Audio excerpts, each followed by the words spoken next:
Friends, संचिता world में मैं संचिता आप सबका स्वागत करती हूँ। आज का जो टॉपिक है वो है इफेक्टिव लीडरशिप। ये टॉपिक सुनते ही शायद से कुछ लोगों के मन में आया होगा ये क्वालिटी हमारे अंदर नहीं चाहिए, क्योंकि हम घर चलाते हैं या अपना खुद का बिजनेस देखते हैं। पर मेरे फ्रेंड्स, जो घर चलाते हैं उनको क्या लीडरशिप क्वालिटी की ज़रूरत नहीं है? सबसे पहले उनको ही ज़रूरत है, क्योंकि वो पूरा लीडरशिप का मतलब क्या है? पूरा टीम को लेके साथ चलना है। और जो हाउसवाइफ है वो पूरी फैमिली को साथ लेके चलते हैं। तो आप में ये क्वालिटी तो जरूर होना चाहिए। और जो खुद का बिजनेस करते हैं उनको भी बिजनेस को सक्सेस बनाने के लिए अपने अंदर ये क्वालिटी तो चाहिए। ये क्वालिटी हमें इनबॉर्न ही मिलता है, लेकिन सब हम लीडर नहीं बन पाते। क्यों? हमारे अंदर की जो लीडरशिप की क्वालिटीज होती है ना, कुछ क्वालिटी चाहिए, उसको हम डेवलप नहीं करते हैं। हमारे देश में हम ज़्यादातर दो किस्म के लोग देखते हैं, एक है लीडर और एक है फॉलोअर्स। सबको पूछा जाए जे आप क्या बनना चाहोगे, सब कहेंगे लीडर, लेकिन हम जिंदगी में सब लीडर बन पाते हैं? नहीं। तो चलिए आज उसके बारे में डिस्कस करते हैं और अपनी जो अंदर की क्वालिटीज जो लीडरशिप बनने के लिए चाहिए उसको डेवलप करते हैं। फर्स्ट ऑफ ऑल जो लीडरशिप में होना चाहिए वो है ऑनेस्टी। ऑनेस्टी यानी ईमानदार, ये हम सब जानते हैं जी। सबसे वो रिलेशन हो या आप एक टीम के लीडर, आपके अंदर सबसे पहली क्वालिटी होनी चाहिए आप ईमानदार हो। आप अपनी टीम के प्रति ईमानदार होना बहुत जरूरी है। कोई टीम आप पे भरोसा करेगा तभी तो आपका साथ देगा। जब आप पे कोई भरोसा नहीं कर पाएगा तो आपका साथ क्या देगा? तो या फैमिली में भी जब आप सब मेंबर्स को साथ लेके खुशियां बांटना चाहोगे, तब कब हो सकता है? वो पॉसिबल कब होता है? जब सब लोग आप पे भरोसा करेंगे। ये सबसे बड़ी क्वालिटी है, क्योंकि honesty is the founder of leadership जी। ये आपकी जो लीडरशिप का पहला स्टेप है।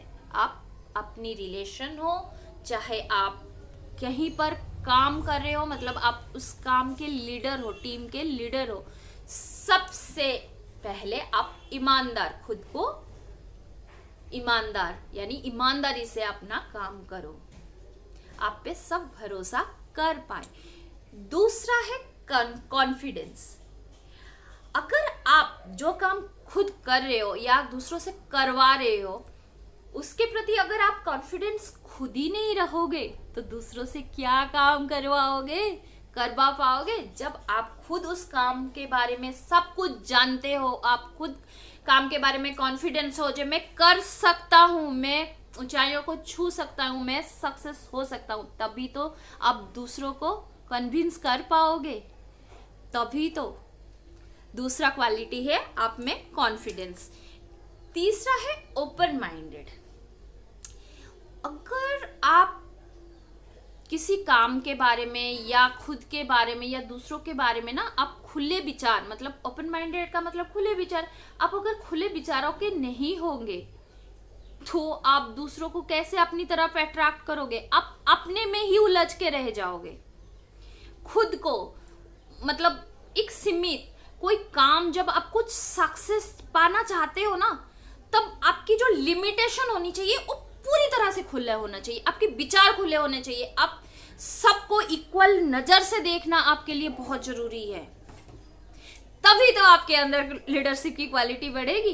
नहीं तो अगर आप ही आपके अंदर दिमाग के अंदर कुड़ सी भरी रहेगी तो आप दूसरों को क्या करोगे, क्या समझाओगे? और जब नहीं समझा पाओगे तो आगे तो आप खुद ही समझदार हो। चौथा है एक विजन मतलब दूरदृष्टि, मतलब दूर की सोचने वाला इंसान। दूर की सोच क्या है? दूर की सोच वो है जो आप आगे की सोच, मतलब मैं अपनी काम ऐसे करूंगा तो ऐसे हो सकता है, मतलब आपकी जो थिंकिंग पावर है वो बहुत ज्यादा पॉजिटिव, मतलब सोच जो है आपकी पॉजिटिव होना चाहिए। और आपकी जो सोच इतना क्रिएटिव होना चाहिए जैसे आपको पूरी अपनी पे कॉन्फिडेंस होगा जे आप सक्सेस की ओर जाओगे, तभी अपने टीम को भी आप सक्सेस की तरफ ले जा पाओगे या अपनी फैमिली को भी सक्सेस की ओर धकेल पाओगे। चौथा है आपके अंदर क्रिएटिविटी होनी चाहिए, क्योंकि क्रिएटिविटी ही ऐसी एक चीज है जो प्रोडक्शन, न्यू प्रोडक्शंस को मतलब बढ़ाता है। जब आपके अंदर न्यू प्रोडक्ट, क्योंकि जो हमें मिल चुका है या जिससे हम क्या बोलते हैं मतलब रूबरू है, उसको कोई इतना अट्रैक्ट नहीं होता। जैसे नया कुछ लॉन्च हुआ है, जैसे नया नया ऐप लॉन्च हुआ है या नया कुछ मार्केट में आया, तो हम कितना अट्रैक्ट हो जाते हैं ना नए चीज के लिए, क्योंकि सब नए चीज के प्रति अट्रैक्शन होना हमारा ये नेचर है। तो हमारे अंदर उस चीज को ना क्रिएटिव करने की या उसको इनोवेशन करने की क्षमता यानी कैपेबिलिटी होनी चाहिए, तभी तो आपने जो क्या बोलते हैं टीम को आप सक्सेस की ओर ले पाओगे। दूसरा है उसके बाद है आपको चीज को ना डिसीजन मेकिंग आप पे होना चाहिए। मतलब आप हर काम के लिए डिसीजन लेने की क्षमता, ये सब में होता नहीं है। लोग ज्यादातर कंफ्यूज हो जाते हैं। जब वो कंफ्यूज हो जाते हैं वो कुछ चीजों की ना सही डिसीजन नहीं ले पाते। लेकिन आप में वो क्वालिटी होनी चाहिए जे आप ना किसी भी परिस्थिति हो, चाहे वो पॉजिटिव हो चाहे नेगेटिव हो, उस मोमेंट में क्या आपको पता नहीं है ना आप जब काम कर रहे होगे क्या सिचुएशन आपके सामने आएगा, तो उस सिचुएशन में आप क्या डिसीजन लोगे। और डिसीजन सबके लिए, सबके साथ, मतलब सबके लिए वो पॉजिटिव होना चाहिए। मतलब सबको आप सक्सेस की टूवर्ड्स लेके चलोगे। वो डिसीजन आपके अंदर, वो डिसीजन मेकिंग की क्षमता, कैपेबिलिटी आप में होनी चाहिए। दूसरा है आप में ट्रांसपेरेंसी मतलब खुली किताब की तरह आप होना चाहिए। मतलब पारदर्शिता, जैसे आप उनको समझ पाओ वो आपको समझ पाए। मतलब जो टीम में जो आप फॉलोअर्स है वो आप इतना उनके प्रति ट्रांसपेरेंसी रहो जो वो आपको पूरी तरह से समझ पाए, वो आपको अपनी प्रॉब्लम्स बता पाए, तभी तो वो टीम वर्क कहलाएगा, तभी तो आप उस टीम के लीडर कहलाओगे। अगर टीम ही नहीं रहेगा तो कहाँ का लीडर है ना। तो ट्रांसपेरेंसी बहुत जरूरी है। एक उसके बाद है मोटिवेट करना। अगर आप अपनी टीम को मोटिवेट नहीं कर पाओगे काम के लिए तो कैसे काम करोगे आप? मोटिवेशन कैसे कर पाओगे? मोटिवेट करना बहुत जरूरी है आपकी टीम को। कैसे ना मोटिवेट, जैसे सबकी अलग अलग गोल होता है। जैसे आप जो काम कर रहे हो, आपका जो सोच है, सोचना जैसे आपके काम के प्रति, शायद वो दूसरे की जो पॉइंट्स है वो सेम नहीं होगा, लेकिन आपको उसकी दिमाग के अंदर मतलब आपकी उसकी सोच के साथ अपनी सोच को मिलाना होगा। वो क्या सोचता है, वो उसको क्या चाहिए, उस चाहिए को अपने काम के साथ अगर आप टीम अप कर पाए, तब आप जाके एक अच्छी मोटिवेटर होगा या आप एक अच्छे लीडर बन पाओगे। अगर आप अपने टीम मेंबर को मोटिवेट कर पाए तो उसके लास्ट में है एक इमोशनल अटैचमेंट। इमोशनल इंटेलिजेंस क्या है? इमोशनल इंटेलिजेंस ये है जो आप इमोशनली आपके टीम मेंबर के साथ हो। अगर आप उनकी इमोशन को ही नहीं समझ पाओगे तब तो आप उनको मोटिवेशन भी नहीं कर पाओगे और अपने काम की प्रति उनकी जो लगन, जो आप उनसे चाहते हो, वो आप कभी भी निकाल नहीं पाओगे।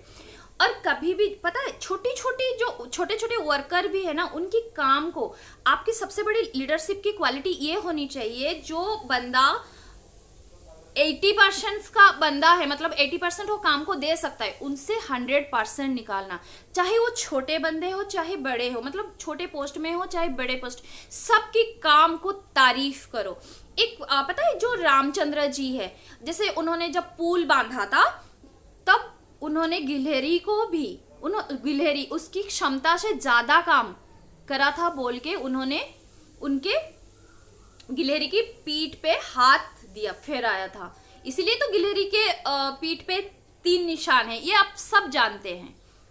इसीलिए छोटे छोटे कड़ियों को भी तारीफ करना सीखो, तभी तो एक अच्छा लीडर कहलाओगे।